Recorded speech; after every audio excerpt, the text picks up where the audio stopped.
Olá, eu sou Rodrigo Forte, sócio fundador da EZEC.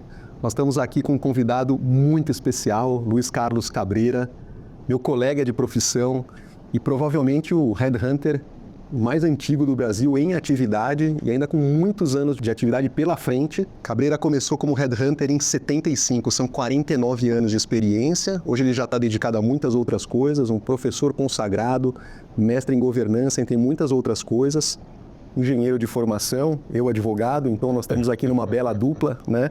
Mas eu completo 24 anos de experiência em Search no começo do ano que vem, mas temos uma pessoa aqui com 49 de experiência, então uma enorme honra, né? Uma grande preparação para a gente chegar até aqui, né? É um prazer ter você, porque para você é uma inspiração, não só para mim, mas certamente para toda a nossa classe.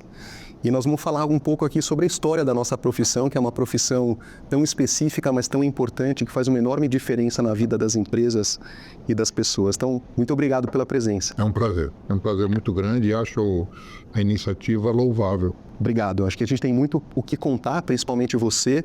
Então, um momento muito especial para mim, e foi nessa sala que você nos entrevistou e nos conduziu para ser membros da AESC, que é a principal associação global das empresas de Search, das melhores empresas de Search. Isso foi em 2014 ou 15, se eu não estou enganado. Isso mesmo. Né? Obrigado também por isso. E a ideia aqui é a gente conversar um pouco, né? E trazer um pouco dessas nossas experiências aí para os nossos, né? Para quem nos acompanha. Tá bom? E de forma interessante, né, Rodrigo, para que as pessoas prestem atenção e se chegar até algum jovem, que sirva de inspiração para ele adotar essa profissão que nós adotamos por opção, né? Que nem você Claro. disse, você é um ex-advogado que escolheu fazer isso, eu deixei a engenharia para fazer isso também. Então, pode ser um exemplo para outras gerações, né? E talvez nas nossas épocas, né? Talvez não escolheríamos uma profissão de headhunter, né? Caso essas oportunidades não chegassem até nós, né? Hoje é uma profissão já muito mais difundida, talvez tenham pessoas que queiram realmente, né? Como a gente atrai hoje muitos jovens para fazer parte da equipe da EZEC, né? Mas para mim chegou assim de uma forma completamente, foi uma grande surpresa, né? Não sei se para você também, mas para mim foi. E vamos falar um pouquinho sobre a formação da nossa profissão no mundo, né? Onde é que ela surgiu, essa profissão? Estados Unidos, Europa, né? E foi através do que exatamente? Acho que essa é uma grande curiosidade para a gente poder transmitir para as pessoas. A história está ligada ao fim da Segunda Grande Guerra. Uhum. No fim da Segunda Grande Guerra, vocês podem imaginar, só existia a economia americana em pé no mundo. A China ainda separada, o Japão destruído, a Europa, grande parte destruída, e os Estados Unidos tomaram uma decisão de crescimento e tomaram uma decisão humanitária de ajudar a Europa na sua recuperação, chamado Plano Marshall. E na sua recuperação, eles começaram a ter que procurar gente. E tinha uma dificuldade enorme, porque os Estados Unidos perdeu uma boa parte da população jovem na guerra, né? As escolas pararam de funcionar, tanto é que a melhor formação para um jovem americano no fim da década de 40 era West Point. Ela está na academia militar. Ok. Já existiam as universidades conhecidas como Harvard, como Stanford, mas a formação mais legítima vinha de West Point. E com a formação de West Point se formaram várias empresas de auditoria. E as empresas pediam as auditorias para que os ajudassem a procurar as pessoas. Isso começou a ficar tão comum que alguém levantou a hipótese do conflito de interesse. Uhum. Ou seja, eu te contrato para a minha empresa e você me contrata como prestador de serviço. Perfeito. Quando isso acontece, e isso é bem característico na economia americana, e sai no Senado uma lei que proibia que as empresas de auditoria fizessem recrutamento e seleção de executivos. Aí o que eles fizeram? Eles, de dentro das empresas de auditoria, saíram alguns talentos que montaram empresas que tinham a participação da empresa de auditoria disfarçada, né, para fazer o search. Não era um partnership, eram pessoas empregadas dessa empresa, e elas começam a perceber que elas eram a representação legítima do faturamento. Então, é muito interessante que todos esses executivos que saíram das empresas de auditoria para montar as empresas de recrutamento e seleção se transformaram em empresas mais tarde. E acho que o momento crucial é o momento onde eles decidem começar a trabalhar sem anúncio. Essa é a grande diferença, né? Que é a grande diferença. Nos primeiros anos, eles anunciavam em jornais locais, em rádio.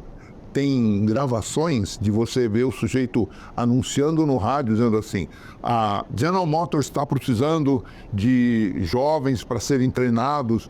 Então, o anúncio era feito no rádio, né? Não existia televisão, e era feito nos jornais locais, até que o New York Times criou um caderno de anúncios em 1951. E esse caderno começou a andar separado dentro do jornal, com as posições, né?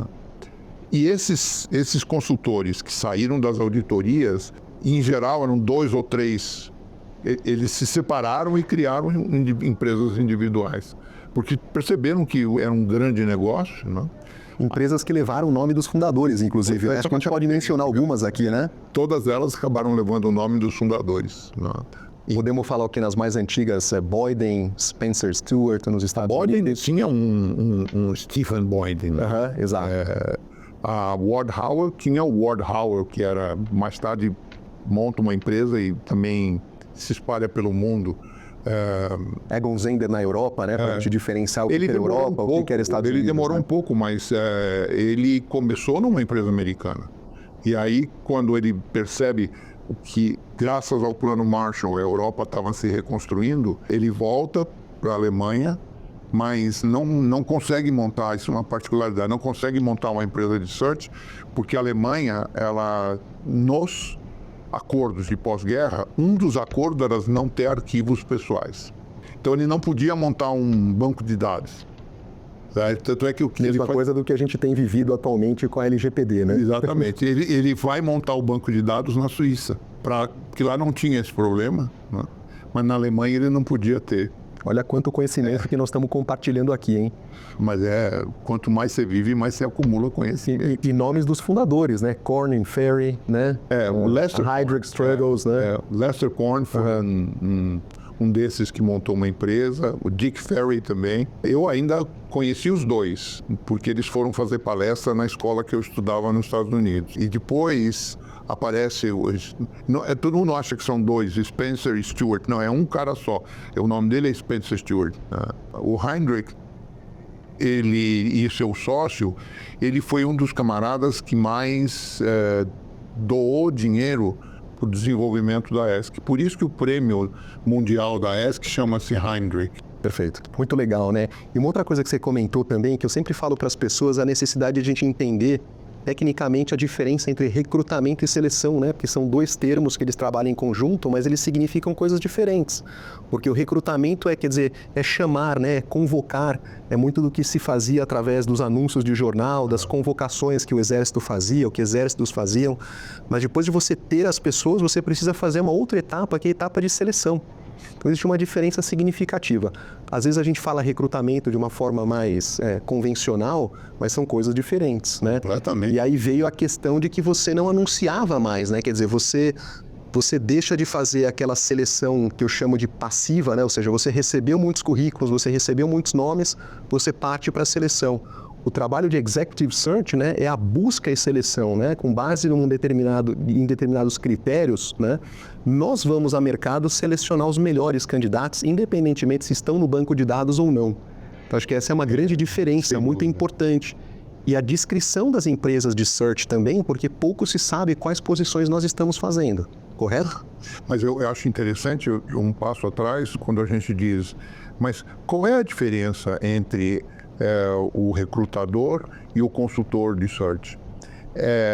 E a essência da diferença é que o recrutador trabalha com candidatos que respondem a um chamado. Perfeito. Então ele escolhe o melhor dentro de um aquário das pessoas que responderam o anúncio. Uhum. O consultor de search procura o melhor do mercado. Ou seja, quando um recrutador está trabalhando, ele trabalha com as pessoas interessadas naquela posição. Quando o consultor em search está trabalhando, ele precisa interessar as pessoas pela posição que ele tem. Isso é uma diferença e aí você vê que o perfil do recrutador é muito diferente do perfil do consultor de search. Porque tem essa fase que não tem no recrutamento. Eu não preciso interessar ninguém. Eu não preciso conhecer tão profundamente o meu cliente. Eu não preciso me dedicar a conhecer tão profundamente o mercado. Mas para fazer search, eu preciso. Exato. Eu preciso conhecer o meu cliente com profundidade para poder fazer o convite em nome dele, né? Então, essa acabou ficando uma diferença muito grande entre os recrutadores e os consultores de search. Exatamente. Esse é um ponto muito legal para todo mundo saber, né? E no Brasil, né? Você já falou um pouco sobre a formação da PMC, mas vamos falar um pouco como é que foi o desenvolvimento inicial aqui da nossa profissão. Podemos e devemos, né, mencionar outras firmas, outros grandes consultores que fizeram aí a história da nossa profissão aqui localmente. Tem um pedaço da história que eu nunca consegui saber com profundidade, Rodrigo, que é o fato de que a nossa companhia aérea, a Varig, não existia. Ela existia uma sociedade rio-grandense que ficou sócia da Pan Am, formando uma empresa chamada Panair, com AIR, né? Panair do Brasil. E a Panair do Brasil precisava recrutar pilotos. Então, o que ela fez? Ela pegou um piloto que estava se aposentando, né? Mandou para o Brasil para que ele fizesse as entrevistas com os pilotos brasileiros. E para criar não é um disfarce, mas é um locus onde ele pudesse trabalhar, eles pediram para o apoio de uma empresa americana que era justamente do Stephen Boyden. Uau! E aí o Boyden concordou em montar a empresa, veio esse piloto, que agora eu lembrei o nome dele, chama-se Preben Mills. Uau. Aí o Preben vem, um piloto que tinha acabado de usar a expressão americana, de se reformar, né? E ele veio fazer as entrevistas e contratou 16 pilotos brasileiros, quase todos de formação militar.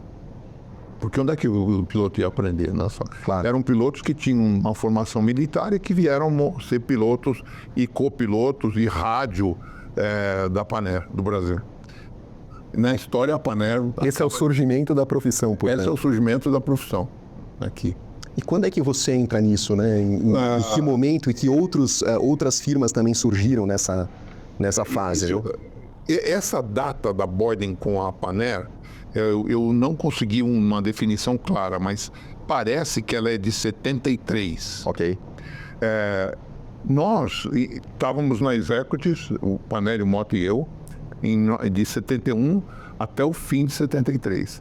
Quando nós fizemos a proposta, que não foi aceita pelo nosso querido argentino, é difícil falar querido argentino, mas e resolvemos montar a nossa empresa. Tem uma história também interessante do nome da empresa, porque nós fizemos um logo desenhado por um artista, né, que tinha as letras PMC, um E comercial e uma letra E. Quem era a letra E? A letra E era o Frederico Eigenher, que era o gerente-geral da Prospect, que nós convidamos para vir conosco, mas ele não teve coragem de deixar o emprego. Aí nós ficamos com o desenho e resolvemos pegar o E e virar num E comercial. Então ela ficou PMC, E comercial, de associado. Associados, ó, interessante. Mas, na verdade... Infelizmente não foi fundador. Ela era só para chamar PMCE. Tá. PMCE com Panelli, Mota Cabreira e Eigenher.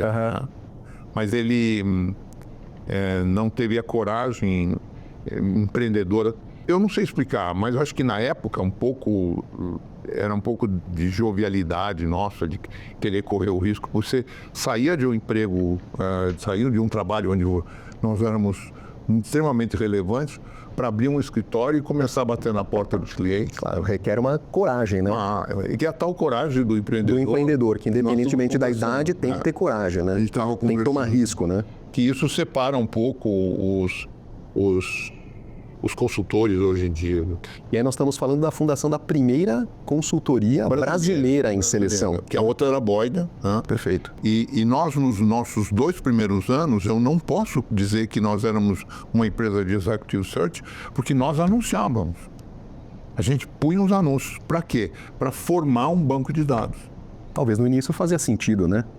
Um pouco de banco de dados é sempre bom, né? Mas o conceito foi alterado depois de 2 anos, você tinha me falado, né? Mas, Rodrigo, sabe o que é? A gente não sabia o que era search. Eu acho que nós descobrimos o que era search quando, mesmo fazendo uma interrupção na carreira, eu fui para os Estados Unidos. E o diretor da escola que eu estudei era muito amigo do presidente da Heinrich. E o presidente da Heinrich me recebeu. Naquela época, a Heinrich tinha sede em São Francisco. Eu estava em Los Angeles, eu fui até São Francisco para conversar com ele, e ele me explicou. Ele falou assim, não, você é um recrutador, entende? E toda essa diferença, né? Você pesca num aquário, a gente pesca no mar, as metáforas vinham daí. E aí, quando eu voltei seguro de que a gente poderia transformar a nossa empresa de recrutadora e selecionadora numa empresa de search. Muito interessante. E isso aconteceu comigo também, né? Trazendo curioso, um pouco né? curioso, porque depois de 9 anos, né, na antiga consultoria, todo mundo sabe qual que é, mas lá nós tínhamos um conceito muito mais de recrutador, né, do que de executive search, né? Quando eu saí de lá para fundar a Exec, eu tinha certeza que eu queria um modelo diferente daquele que eu estava acostumado, né? Um modelo de muito maior valor agregado, de melhor posicionamento, lidando com projetos de maior complexidade, né? Mais voltados ao top management. Mas eu também fui descobrir esse mundo, né, do top management, ou da alta gestão, ou da busca e seleção, né? E aí eu descobri que tinha uma associação mundial que representava essas consultorias com esse posicionamento, e aí que nós nos conhecemos, né? Pois é, então nós fomos aprendendo ao longo do tempo esse modelo também, né? Eu acho que a Exec deve ficar muito orgulhosa, porque mesmo aprendendo mais tarde, quando eu estive aqui para fazer uma verificação mesmo, em nome da ESC, né? Perfeito. Vocês tinham todos os preceitos de qualidade, todos os processos, não usavam anúncio, faziam entrevistas diretas, atendiam o público, quer dizer, todos os princípios que se defendiam no mundo inteiro. Não, perfeito. E eu fiquei super honrado e orgulhoso naquela época com o seu feedback, né? Mas realmente foram alguns anos para a gente compreender tudo isso, né? E colocar em prática até que nós nos conhecemos. E conseguimos aí a aprovação da ESC, né? Já garantindo que todos os preceitos estavam atendidos, né? Mas muito legal. E que outras consultorias que a gente pode citar, né? Dos tempos iniciais? Eu diria que quem veio para o Brasil com mais apetite e que já tinha uma experiência internacional, todas as empresas de Executive Search que vieram para o Brasil, elas já tinham uma base na Europa. O Brasil não foi uma primeira opção para quem saía dos Estados Unidos. A opção deles foi primeiro Europa. Quando eles vieram para cá, eles também olhavam, por exemplo, quando você olha a Spencer Stuart, ela vem para cá direto, né? E faz um modelo de contratação muito característico das empresas americanas. Elas procuraram alguém que tinha um MBA numa escola americana. E por isso é que eles começam com o Guilherme Dale. Ok. A Heinrich, quando vem para o Brasil, ela passa primeiro no Chile. E aí tem um chileno que vem para cá, e começa a Heinrich aqui, e me procura por indicação de amigos da escola americana, né?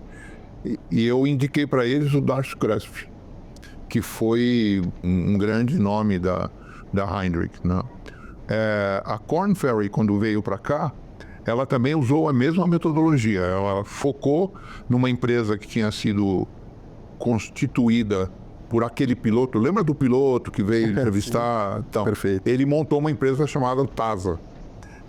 E aí, nessa TASA, ele procurou alguns americanos, porque nós tínhamos e não é síndrome do vira-lata, mas na década de 70, o número de brasileiros que falavam inglês era muito pequeno. De fato. Mas muito pequeno. De fato. Então, eles, na ânsia de ajudar as empresas americanas, o que ele fez? Ele contratou os consultores da TASA, virou Korn Ferry. Virou Korn Ferry. Ok. Então, aí nós temos as maiores no mundo, né? Spencer, Heinrich e Korn Ferry. A última das grandes empresas internacionais a vir para o Brasil foi o Russell Reynolds. Perfeito. E ela teve mais dificuldade porque chegou no fim da festa também. Perfeito. E acho que de brasileiros a gente precisa citar o nome do Simão Franco também. O Simão, ele era o gerente geral da Executive. Ele tentou ainda segurar a Executive quando nós três saímos, mas nós levamos 90% do faturamento embora. Então, ele tinha um companheiro que deu muita confusão no mercado, que ele se chamava Rubens Panelli, e não era nada a ver com o teu Panelli. Eles ainda tentaram um tempo, até que o Simão também decidiu montar a Simão Franco junto com o filho dele, né? Teve muito sucesso, que o Simão sempre ele baseado no fato de que o inglês dele era perfeito, né? Ele tinha muitos clientes internacionais, né? Muito legal. Então, a Simão Franco foi um sucesso também na partida, né?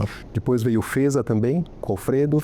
O Alfredo faz o caminho assim, ele era Chase Manhattan, vai para TASA, e em 95 ele monta a Feza para atuar no sistema financeiro. E ele fica na Feza até alguns anos atrás, quando eles fizeram um management buyout. Primeiro eles têm uma crise, né, com a saída dos principais billers, né? Um deles foi nosso companheiro na ESC. Perfeito. E isso esvaziou muito a Feza, mas os remanescentes fizeram um management buyout e compraram a empresa do Alfredo. Perfeito, perfeito. Até tinha anotado alguns nomes aqui, conheci o Paul Levinson também, que não está mais aqui entre nós. Convivo ainda muito com o Robert Wong, outra figura também bastante conhecida. O Robert foi contratado depois que a Korn já estava conhecida. Já estava conhecida, exato. A Fátima Zorzato também. A Fátima foi escolhida pela Russell Reynolds, né? Exato. Mas a Fátima era diretora de recursos humanos da Sharp, antes de ir para a Russell. E ela foi procurada por um emissário da Russell que veio ao Brasil para fazer as contratações. Bom, acho que nós poderíamos falar aqui por muito tempo, né, a respeito desses nomes, né? E aí acho que é interessante comentar também do meu lado, né, que eu entro em 2001 nesse mercado, né? Quando a Michael Page entra no Brasil e eu sou convidado para participar do startup, né? Onde eu acabei ficando 9 anos e foi minha base de carreira, né? E eu sempre falo que, assim, eu vejo talvez aqui também um divisor de águas para o mercado de recrutamento e seleção no Brasil, né? Porque é o momento onde chegam consultorias importantes mais voltadas ao middle management, né? Com um modelo de negócios diferente, né? Mais recrutador, né? Do que selecionador, trazendo aquele modelo do recrutamento especializado, né? Então eu fui contratado como advogado ou ex-advogado para contratar advogados. Esse era meu papel inicial na Michael Page, né? Depois eu acabei assumindo uma série de outras responsabilidades e acabei liderando grande parte aí do desenvolvimento da companhia no Brasil, né? E aí a gente vê também um novo momento do recrutamento, né? Com mais empresas, com mais amadurecimento do mercado, diferentes modelos de negócios, que no começo era difícil para os clientes entenderem, né? Em que posicionamento estão essas empresas, quais são os modelos, o que é um retainer, o que é um success fee, então causa uma certa confusão. Já vejo o mercado muito mais amadurecido, sabendo utilizar melhor esses diferentes perfis de consultorias, mas eu diria que assim, acho que eu represento então uma fase, né, já estou ficando mais velho, né, são 24 anos, né, experiente dentro dessa nova fase, né? Então como é que você vê isso também, né? Eu acho que o mercado se enriqueceu. Né? Na primeira fase, que é a década de 80, por mais paradoxal que seja, a gente estimulou algumas dessas empresas a virem para o Brasil. Porque quando você tem concorrentes competentes, você amplia o mercado. Perfeito.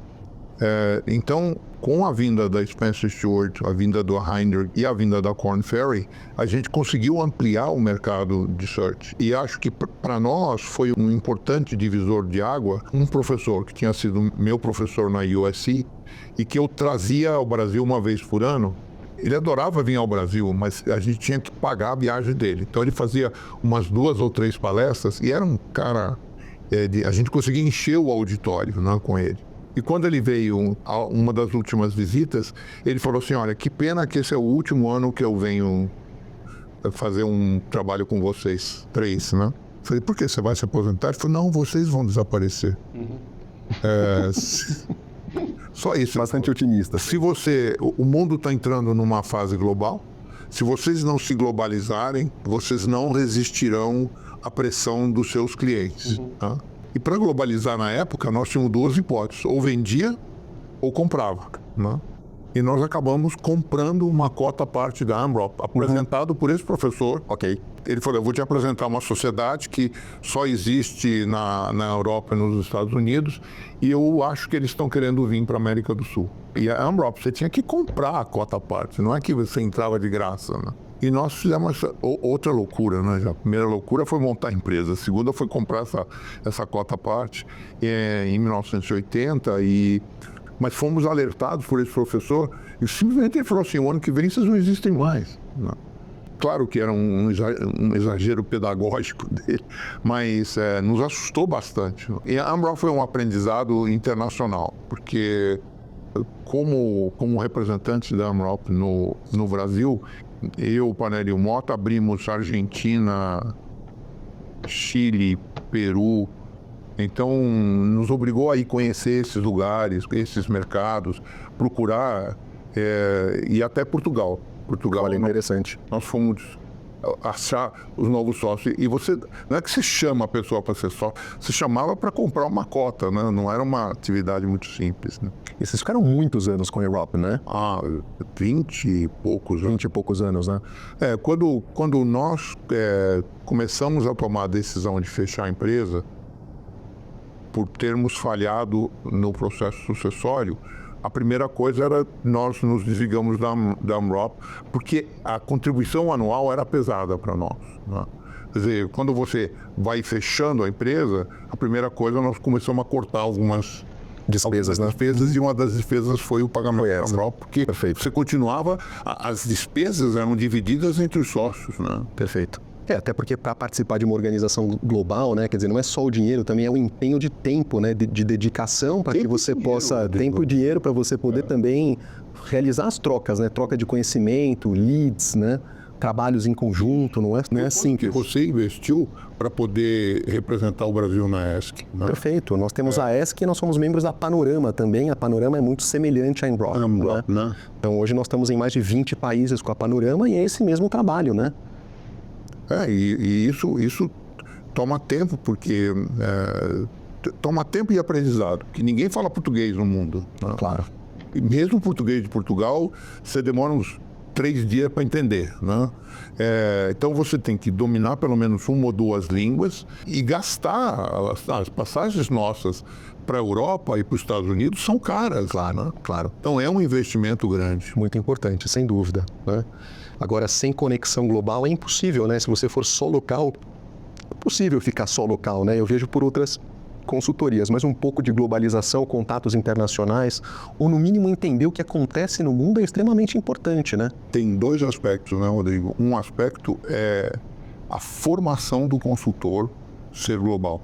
Perfeito. Entende? Quer dizer, o fato... você, depois que sentou no board da ESC, não é o mesmo, Rodrigo. Você ouviu... Sem dúvida, muitos aprendizados. Né? Muitos aprendizados. Né? A mesma coisa aconteceu conosco. Como na Amrop você tinha um rodízio de trabalhar um mês nos países, você tinha que escolher um país no ano e trabalhar um mês lá naquele país. Isso nos obrigou a nos internacionalizar. Não era só ter a empresa éramos nós. Sim. Então... Eu acho que a gente pode até aproveitar esse gancho para falar então um pouco mais sobre a formação da ESC, o que a ESC representa, né? Porque a ESC não tem nenhuma conotação comercial, assim como é a Amrop, assim como é a Panorama, né? A ESC ela é uma associação sem fins lucrativos, né? Fundada em Nova York em 59, quer dizer, muito antiga, muito tradicional, que vem congregar as melhores empresas de Executive Search do mundo, né? E disciplinar, né? E disciplinar, perfeito. O código de ética é um dos melhores que eu já vi escrito. Exato. E toda vez que você senta no conselho, você é um representante do código de ética. Exato. Então, isso ajudou muito, eu diria, a separar o joio do trigo nas empresas de search, né? Exato. Fala-se muito que as associações americanas trabalham principalmente em advocacy, né? E eu vejo que a ESC ela faz pouco advocacy, o que ela faz realmente é selecionar os melhores membros no mundo, né? A partir de premissas muito rigorosas. Depois ela tem um código de ética realmente fantástico. Eu estou no meu 6º ano agora no Board Global e durante várias vezes a gente revisitou esse código de ética. Então assim, a gente define os melhores padrões para a profissão no mundo todo. Hoje a ESC está em 74 países. Então, a gente define realmente melhores práticas, orienta os nossos membros, traz conhecimento. Então, participar de uma associação como essa é puro conhecimento, né? A importância de você fazer parte de uma associação onde, apesar de você conviver com os seus concorrentes, né, você aprende também com os seus concorrentes, né? E esse aprender, Rodrigo, é a razão da sobrevivência de um consultor em search. Um consultor em search que para de aprender, ele desaparece. Exato. Ele desaparece, ele não tem assunto para conversar com seus clientes. Exato. Então, a nossa profissão tem esse estímulo de você viver sempre aprendendo, olhando o mercado, entendendo o mercado, olhando a economia brasileira, a economia internacional. E você nota, olhando um pouco os mortos e feridos da nossa indústria, quem desapareceu era por falta disso. Falta de aprendizagem, falta de disposição para aprender, falta de esforço para aprender. Uhum. E cada vez mais complicado, né? Porque os ciclos estão cada vez mais curtos, né? Muita tecnologia impactando todos os negócios, muitas novidades, né? Acho que esse é um outro tema também para a gente explorar um pouco, né? O quanto a tecnologia hoje impacta, o quanto ela vai impactar. Essa é uma preocupação não somente para a nossa profissão, mas acho que para a maioria delas, né? Olha, só para dar um pouco de sabor para os nossos ouvintes, eu há muitos anos decidi parar de dirigir em São Paulo. Quando eu estava num carro com um amigo meu, que também jogador de futebol como eu, nós vimos uma moça ser assaltada na nossa frente. Os 2 campeões abrimos a porta e demos voz de prisão sem ter uma arma pro cara. O cara saiu, depois que ele parou o susto dele, ele voltou atirando, né? Quando nós não tínhamos nada, nós só mandamos a moça embora, entramos no carro e fugimos. Aí eu falei assim, eu não vou dirigir mais, eu não tenho paciência para dirigir. E hoje no táxi que eu vim escutando piadas de um mecanismo de inteligência artificial que tem agora nos carros da Chevrolet. Tem uma inteligência artificial e ela, para distrair o motorista, ela conta piadas horríveis. Quer dizer, eu falei, olha, se essa é a inteligência artificial que veio competir com a nossa, nós estamos bem, porque de piada eles são terríveis. Não, e é certo que a gente está analisando uma série de ferramentas que possam nos ajudar, né? Claro. A fazer melhor o nosso trabalho de uma forma mais produtiva, mais econômica, né? Mas eu vejo que quando você está voltado à alta gestão, né, o papel de ser consultor, né, de ser intermediador, né, de orientar também os nossos candidatos executivos, né, quais são as melhores decisões de carreira, para onde ir, o que realizar, né? Acho essa parte muito difícil, sinceramente, de ela ser substituída por pura tecnologia, né? Talvez eu esteja completamente cego aqui do que possa acontecer, né? Mas eu ainda acredito muito no fator humano, da necessidade do fator humano nas relações, né? Especialmente nas relações tão complexas, né? Que são as relações entre executivos, conselheiros e empresas, certo? Acho que a maior dificuldade para a inteligência artificial é a empatia. Uhum. Não dá tempo dela entender o interlocutor, tempo de ter um processo empático. Perfeito.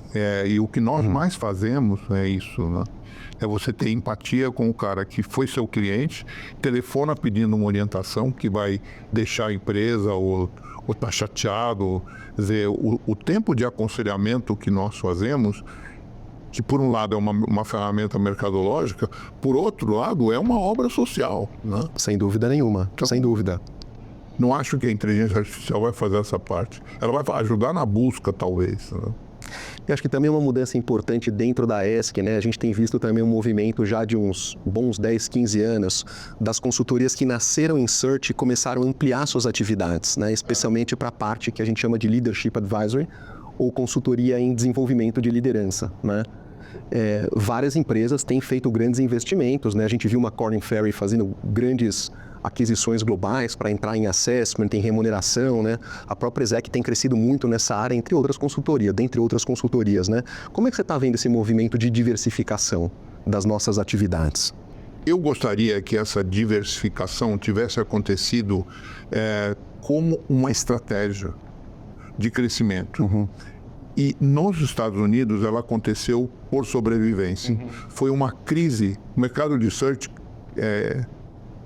em 91, 92, ele cai dramaticamente. E aí as empresas, para melhorar o seu faturamento, começaram a falar, o que nós podemos fazer mais, né? E aparece toda essa área do leadership. Hoje isso é tratado profissionalmente, mas era um puxadinho no começo. Sim, né? sim. E algumas... Por isso que quando começa a ficar mais sério, tem aquisições. Então se compram pequenas empresas, empresas com fundadores e tal, que acabam fazendo um sucesso na hora de você compor um portfólio de negócio. Mas lá atrás começa numa crise, né? E nós importamos essa crise aqui para algumas empresas brasileiras que começaram a diversificar também. Hoje eu acho que isso é tratado como uma diversificação mesmo, com cuidado, não é um puxadinho, entende? Mas no começo, quando você olha o leadership da Spencer, da Korn, no comecinho era um puxadinho. Ia mais ou menos bem, mas era para aumentar a receita.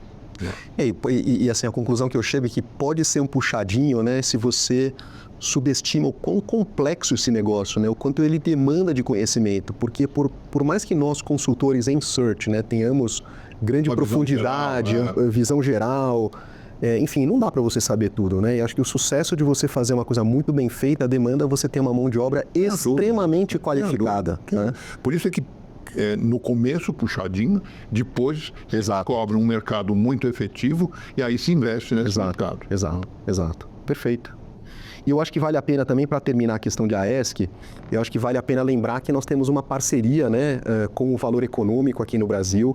Eu me orgulho muito de ter desenvolvido essa parceria alguns anos atrás, porque para a AESC é a única parceria dessa natureza no mundo, né, onde nós montamos um júri composto somente por consultorias da ESC que votam hoje para o Executivo de Valor, que é a premiação do Valor Econômico, que elege os melhores CEOs do Brasil.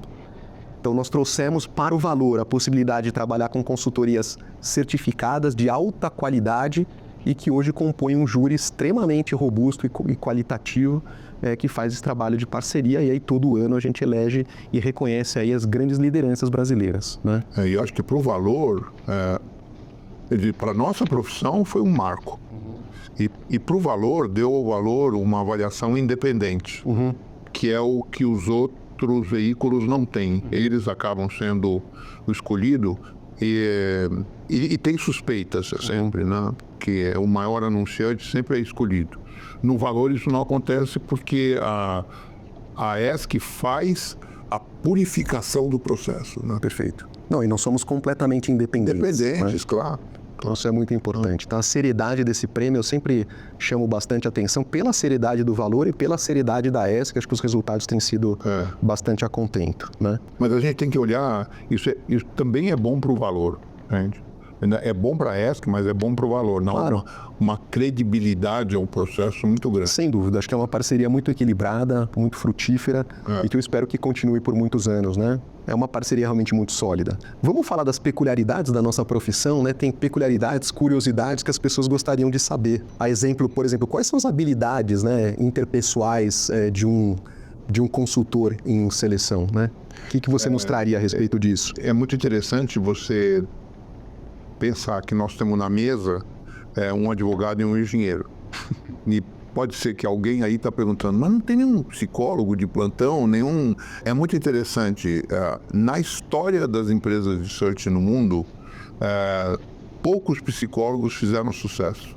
Muito interessante, não? E por que isso? Tem uma explicação, Cabreira? Sempre me chamava a atenção, Rodrigo. Eu não tenho uma explicação, mas eu acho que é o fato de que, quando você olha humanas, tanto quem faz administração, quem faz engenharia, quem faz direito, tem uma visão mais ampla do mundo. E quem faz psicologia se concentra muito na pessoa.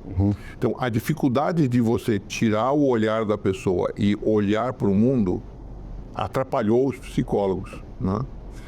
Para um pouco para pensar, quem é um psicólogo que você conhece que é um consultor de search reconhecido? Preciso parar e pensar. Então, a gente precisa, é só o fato da gente parar para pensar. Mas olha que eu sou casado com uma psicóloga, mas ela não é de search. É psicóloga.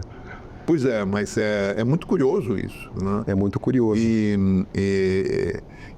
Algumas empresas, elas... por exemplo, o mérito da Egon Zehnder na Europa é que o seu Egon só contrata pessoa que tenha MBA. MBA, exato. E ele verifica as notas, é uma coisa muito curiosa, né? Mas é interessante também porque, assim, não é comprovado que quem tem MBA não vai ter uma performance melhor como consultor em seleção, né? Mas eu entendo um pouco da premissa, né? Porque a minha formação também é em humanas, né? E quando você faz 5 anos de direito, você estuda teoria e lei. E quando eu me dei conta de que eu estava numa outra profissão, que eu precisava entender de empresa, de meio empresarial, eu fui fazer um MBA em administração, né? Mas eu digo o seguinte, o que eu mais me orgulho da minha profissão é que eu faço um MBA constante, né? Porque eu tenho a possibilidade de entrevistar e me relacionar com os melhores líderes dos melhores setores, né? Gente que tem muita capacidade, muito conhecimento e que troca muita experiência comigo. Então, acho que essa é uma coisa que me enriquece demais, né? Que eu sou curioso, eu gosto muito de aprender, né? Acho que esse é um traço importante para o Red Hat. Se você não for curioso, você não faz search, né? Exato. E se não gostar de aprender constantemente, você definha como consultor. É extremamente interessante que não é só uma questão de formação, né? O seu Egon, ele quis puxar a égua. Ele fez isso a vida dele toda. Pessoas bem formadas, basicamente, né? E falando do Egon, é uma coisa interessante, né? Porque ele nunca foi membro da ESC, né? E numa das vezes eu fui com o presidente da ESC visitá-lo para fazer mais um convite e entregar um prêmio para ele. E ele disse, eu só vou para a ESC se eu for o presidente. Mas eu queria reforçar uma coisa, né? Eu acho que é impossível você ser um consultor em seleção se você realmente não entender muito de empresas, do funcionamento das empresas, das áreas que compõem uma empresa, das peculiaridades de setores da economia, né? Por isso que é necessário também você ter consultores que conhecem ou de indústria, ou de energia, ou de bens de consumo, ou varejo. Então essa é uma premissa muito importante para consultores de alta gestão. Mas pegando um pouco na carona dos psicólogos, eu acho que a gente tem que aprender mais sobre comportamento humano, né? Porque comportamento humano é o que diferencia uma pessoa da outra. E a gente fala hoje muito no fit cultural, né? Comportamentos, valores, porque parece que todos os diretores de marketing são iguais, todos os diretores de vendas são iguais, e não, né? A diferenciação não está simplesmente na carreira, nas competências técnicas, mas estão principalmente nas competências comportamentais. Então eu tenho falado muito para a nossa equipe aqui o quão necessário é a evolução em entender comportamento humano e cultura, certo? Por mais que a gente desenvolva as habilidades de entrevista e, na pior das hipóteses, pela repetição você desenvolve essas habilidades, né? Ainda é crucial para a nossa profissão a checagem de referência. Sem dúvida. Você tem que aproveitar a força do seu network para conseguir tirar boas referências. Sempre me fazem essa pergunta, depois de tanto tempo, você acha que você pode ser enganado numa entrevista? Eu não acho, eu tenho certeza absoluta. Claro. Tem cara muito bom de entrevistas. Gente não é ciência exata, né? Por mais que você tenha experiência, habilidades, né? Você não pode superestimar a tua capacidade, né? Então você tem que ser muito cuidadoso com algumas partes do processo seletivo, né? Chamando muita atenção para as referências, que é aquilo que talvez nos dê aquela última segurança, né? Segurança para você realmente estender uma oferta para o candidato, certo? Porque se você passar por cima dessa fase, você primeiro corre o risco de ser enganado e corre o risco de enganar o cliente. Exato. E vamos falar rapidinho também de confidencialidade, né? Porque acho que essa é uma premissa cada vez mais importante, né? Você tinha citado aquela questão da Alemanha, né? Depois da guerra, que você não podia guardar arquivos pessoais.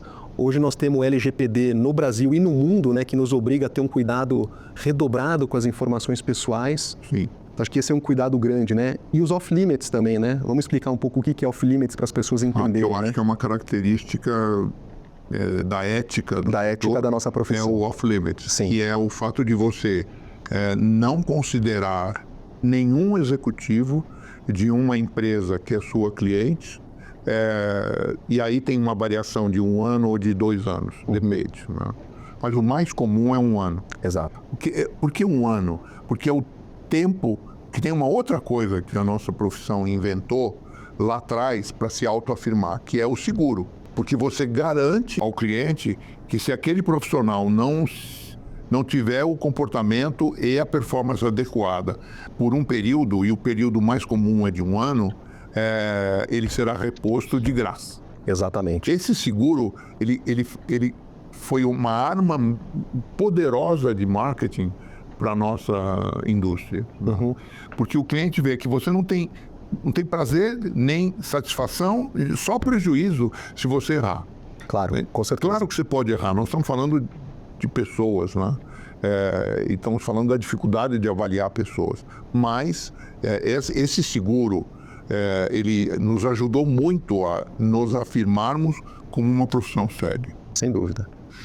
Sem querer me eximir da responsabilidade, mas eu sempre falo que quando a gente acerta uma contratação, é um trabalho sempre de parceria entre a consultoria e a empresa, né? Quando a gente erra em conjunto também, né? Porque pode errar, existem nuances aí, né? Tanto por parte da consultoria, da empresa, né? Muitas vezes a própria empresa tem dificuldade de saber exatamente o que ela quer, o que ela precisa, né? Vem o nosso aspecto consultivo, mas vem muitos aprendizados que a empresa tem ao longo do processo. Então tem muitas variáveis, né? É um trabalho muito difícil. A gente tem um prazo sempre muito curto para executar um trabalho como esse, né? Muita pressão, muita dificuldade. É um produto que você vai buscar que você não sabe exatamente, né? O que é, aonde está. Então, assim, não é um trabalho fácil. Acho que é importante as pessoas entenderem isso. Mas, de fato, assim, se o executivo não performa da maneira como era esperado pela organização, nós temos essa responsabilidade de refazer o processo e buscar um acerto, sem honorários. Exatamente. Agora, avançando um pouco mais, né? O que são desafios e oportunidades para a nossa profissão aqui no Brasil para a gente entrar na nossa fase final, Cabreira? Pergunta difícil. Eu acho que é a complexidade das organizações. Entender a complexidade das organizações, eu acho que hoje é um fator fundamental para o sucesso de uma empresa de search. Uhum. E o Brasil sofreu uma transformação muito grande desde o início desse século com o aparecimento da governança que não existia há 25 anos atrás. Ou seja, hoje o lidar com o conselho de administração, lidar com os comitês e depois lidar com os executivos foi um aprendizado para as empresas de search. E da mesma maneira, a complexidade da economia brasileira, entende? É uma montanha-russa, é um susto atrás do outro. Sim. Para nós e para todos os setores. Né? Para todos os setores. Entende? Então, e você vê que muitas vezes não é um erro você achar que as empresas só contratam quando estão em crescimento. Tem horas que elas contratam na crise. E é uma contratação tão importante que a gente faz de contribuir para que ela saia da crise, levando um talento para lá. Claro. Né? É por isso que, quando você diz que nós transformamos a vida de algumas empresas e seguramente das pessoas, isso é uma grande verdade. Sim. Enorme responsabilidade, né? E outra coisa que eu acho que também nós vamos ter que fazer cada vez mais é separar um tempo na nossa agenda para dar suporte aos problemas que os executivos estão enfrentando de dificuldade de performance, dificuldade de autoconhecimento. Apesar de que nós desenvolvemos bastante esse modelo de coaching no Brasil, somos nós que fazemos coaching muitas vezes. Sem dúvida, sem dúvida. Porque o sujeito vem e pede um conselho. Você acha que está na hora de eu sair da empresa? Você acha que posso mudar? Tem mercado para mim? Há quantos anos nós fazemos coaching? Nem sabia que chamava coaching. A vida toda, né? Porque a gente pode ser contratado formalmente para fazer um processo de coaching, né? Mas acho que o aconselhamento é diário que a gente dá para os nossos executivos que nós conhecemos, né? Mas nós temos vida de médico. O cara que encosta em você e fala, eu queria te fazer uma pergunta. Ele não desiste, né? Você acha que eu estou na profissão certa, na empresa certa, no cargo certo? Entende? E às vezes você tem conversa de elevador nisso, né? Com 5 segundos para dar uma resposta. Exatamente. Quando eu vou entrevistar, você tem que pensar que aquele executivo me conferiu 1 hora e meia da sua agenda, né? Eu sempre gosto muito de terminar a entrevista dando algumas orientações, fazendo alguns comentários, né? Quer dizer, o mínimo que eu poderia fazer para colaborar, não é? Para essa carreira e para essa relação, né? Que é tão importante para o nosso trabalho. Ele pode não ser a pessoa que você está procurando, mas continua sendo uma pessoa. Claro, com certeza. Um dia, quem sabe, né? Eu sempre falo, se não der certo agora, futuramente nós vamos fazer alguma coisa juntos, né? Acho que essa noção do relacionamento, né? Da proximidade, forte, né? muito forte. E da consultoria, né? Para essas pessoas, acho que é bastante importante, né? Eu já te contei essa história. Nos anos de PMC, a gente tinha um caixinha com uma multa de quem chamasse o profissional de candidato. Era R$50 essa multa. Quer dizer, se a pessoa chamasse de candidato, ele pagava uma multa de R$50. Mesmo que fosse sem querer, no telefone, não tinha jeito. Eu vou revisar depois quantas vezes eu falei candidato nessa conversa, eu devo estar te devendo uns R$500, mais ou menos. Não, acho que não. Acho que você não falou, não. Um dia eu ouvi que a gente não faz vaga, né? Que vaga é de estacionamento, a gente faz projeto, a gente faz posição, certo? Não, vaga é uma coisa, ela falava que me deixava... O jeito que me telefonava e dizia assim, Cabreira, dá para você vir aqui que nós temos uma vaga para conversar? Eu falei, tem que chegar cedo para pegar a vaga, né? Eu acho uma palavra horrível, meu. Bom, a gente vai adaptando o nosso vocabulário ao longo do tempo, né? É isso. Alguma mensagem final? A minha mensagem é que eu gostaria muito que os jovens que tiveram a paciência até agora de ouvir esse nosso videocast se interessassem por essa profissão, levando em conta o quanto que ela é gratificante, no sentido de você ajudar os outros, no sentido de você colaborar com as empresas, e no sentido de você fazer diferença naquilo que você faz. Eu, tendo dado aula durante muitos anos, e são 45 anos de Fundação Getúlio Vargas, eu sempre fiquei muito triste de conversar com um jovem sem propósito. Né? Eu falei assim, mas qual que é o teu propósito? Entende? Nem que você tenha um propósito simples de só ganhar dinheiro, entende? Use esse propósito. E acho que quando você olha na nossa profissão, os consultores que trabalharam com propósito sempre tiveram mais sucesso. Perfeito, uma linda mensagem. Muito obrigado. E do meu lado, eu me sinto muito realizado com a minha profissão, ou com a nossa profissão, né? O fato de eu poder ajudar organizações e pessoas todos os dias, né? De fazer uma grande diferença, me enche de orgulho, né? O tanto quanto eu consigo aprender e conhecer pessoas interessantes, né? Então, tudo isso, para mim, assim, é gasolina todo dia.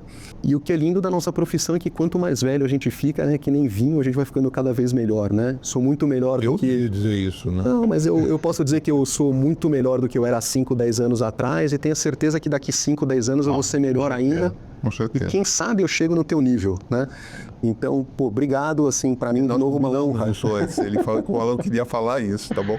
Eu espero que eu chegue no teu grau de experiência, com toda essa memória, esse conhecimento, né? Essa articulação e um grande exemplo para a gente aqui, que fica gravado para a eternidade. Obrigado. Obrigado. Obrigado pelo prazer. convite. Obrigado. Valeu. Obrigado.